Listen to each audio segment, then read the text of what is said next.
Hey guys, this is Pastor Andy, and I wanted to come into your home this Sunday to share a little Bible study with you. Talking with families over the last few weeks, I've learned quite well the emotions that our children are feeling and a lot of our parents are feeling in relation to this journey with COVID-19.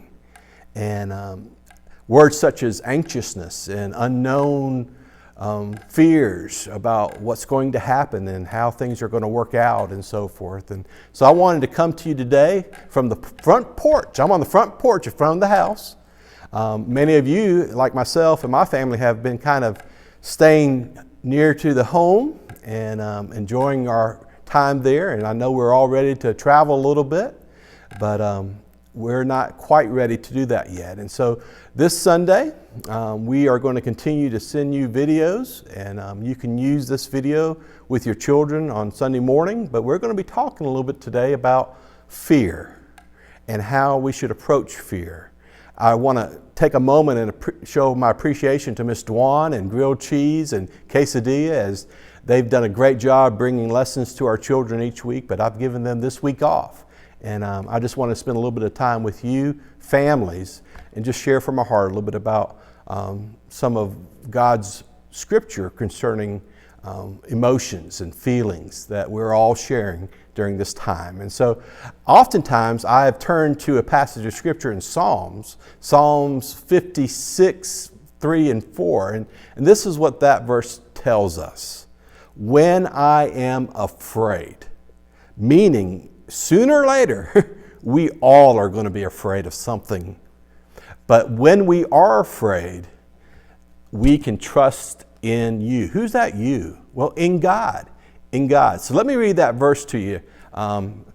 Share it with you right now, okay? When I am afraid, I will trust in you. In God, whose word I praise.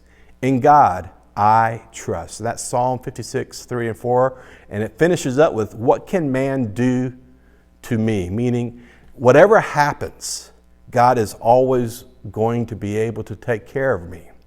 And today I'm going to talk to you a little bit about a family that went through a lot in Luke chapter 7. But as we do that, have you ever been to Nain? Nain? You may have been to Maine, but have you been to Nain or Nain? It's a little town near Galilee in that area. And one day, Jesus with his disciples and others, I guess you would call them the crowd, was traveling, and they were coming to this town called Nain. And as they entered into the gate, something amazing happened. And so let's go to Luke chapter 7. I want to share this story with you and take a little bit away from relationship to how we should think about fear and nervousness and anxiety and sadness and those type of feelings. And so Luke chapter 7, verse 11, it says, Now it happened the day after that he being Jesus, went into a city called Nain, and many of his disciples went with him, and a large crowd. And when he came near the gate of the city, behold, what do you think happens next? Behold, a dead man. Yes, a dead man was being carried out. Now, you won't find that every day you walk into a town, will you? But this particular day, Jesus is walking into a town and a dead man is being carried out. Weird. Well, let's see what happens next. So as this dead man was being carried out, the only son of his mother. So who is this dead man? He's a son. He's the one and only son to his mom. And she is a widow, meaning not only has she lost her son, her one and only son, but she's also lost her husband. They have both died. And now she's all by herself.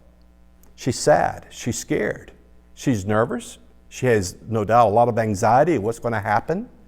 And so, how does the Lord respond? When the Lord saw her, he had compassion on her. Jesus cares. And said to her, Do not weep. Don't cry. Wow, does that sound like he really cared? Don't cry?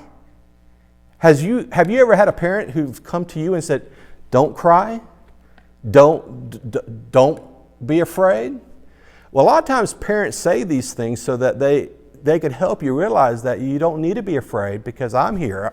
Your mom or dad is with you. And so Jesus right here is telling this mom not to cry because he's getting ready to do something pretty special. He's getting ready. Do you know what? You ever been afraid before? Have you ever cried and been sad about something? I know Pastor Andy has often. And as I get older, I'm still getting afraid about different things. And when I was growing up, I thought being afraid and nervous and having anxiety about things was bad. That it was the wrong feelings to have. And by having those feelings, then I was sinning. I was committing a sin by being afraid. I've been taught, do not fear. And I said, well, I can never be afraid then. But that's not true. That's not true, children. I want to talk to us a little bit about that today. And we're looking at this family in Luke chapter 7 to have a little bit of an understanding of what it means to hear God through Jesus Christ tell us, don't cry or don't be afraid. Do not fear. So let's see what happens next. Do you know what happens next? Well, let's find out. All right, we're down here in verse 14. Then he came and touched the open coffin or the casket. It's the box that was carrying the dead body. And so he touched the coffin or the casket and it just stopped right there. What happened next? Let's see. All right. And those who carried him stood still. So everybody was kind of nervous at that moment. It's like they all stood still and they were wondering what Jesus, he had compassion. He told mom not to cry. Then he touched the coffin and everybody stood still. What happened? And those who carried him stood still and he said, young man, I say to you, arise. He told the dead body, the son to get up. Did he get up? Well, let's find out. So he who was dead sat up. Isn't that just wonderful? Could you imagine the look on mom's face when Jesus stops the coffin, tells the boy who is dead that she's been crying over to just sit up? And then he does, and he starts talking, and the whole group there began glorifying God. Wow, that is just a beautiful story. Now, as I think about that story, I think about those tears that were coming out of mom's face, those tears of sadness, those tears of fear. Jesus had a way of showing compassion and changing those tears to tears of joy and happiness. I really believe, children, that Jesus and the disciples, as they were coming into that town, they would have totally just passed that dead body and they would have went on into the town and they would have took that dead body and buried the body outside of the town, except for the tears of the mom. See, those tears drew Jesus in. Her tears brought out the compassion of Jesus. And that's what I need to hear today. And I think that's what we all need to hear today. You see, it's when we acknowledge to God, when we tell God that we're scared, that we're nervous, that we're anxious, it's then that he comes to us. And remember, for a long time, I struggled with that because when I got scared, I felt like I was wrong. But that's not true. Though Jesus says don't fear or don't cry or do not weep, it doesn't mean that we shouldn't.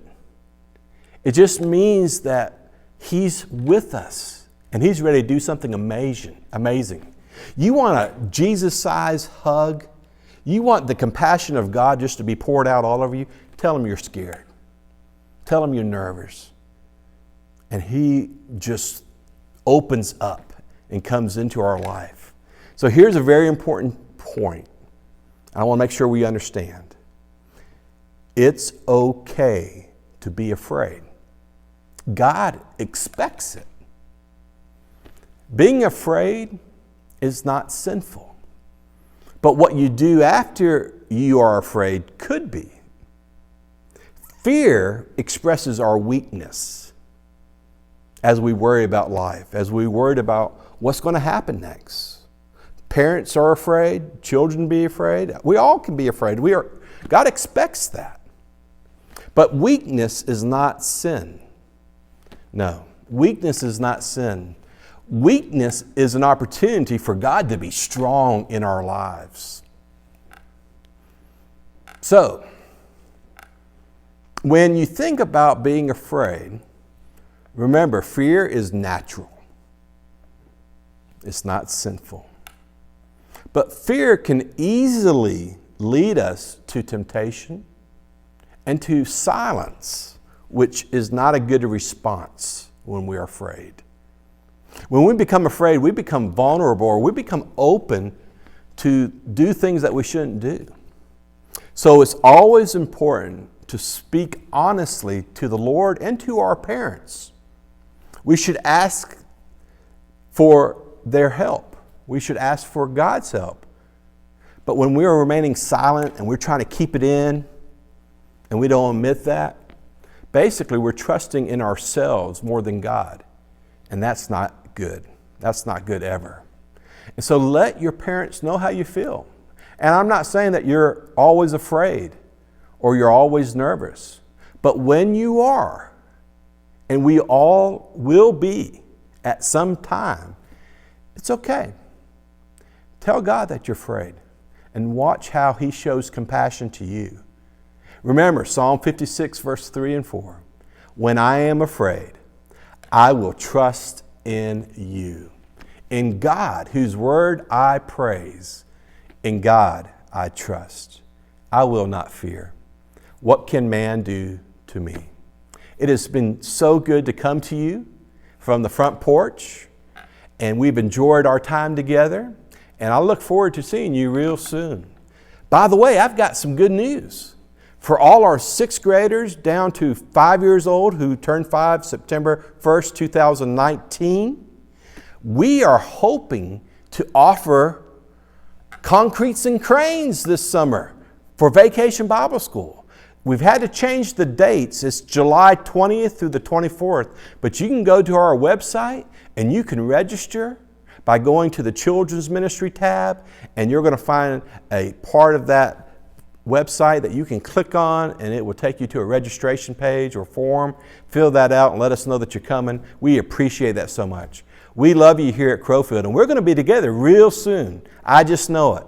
So remember, fear is not sin.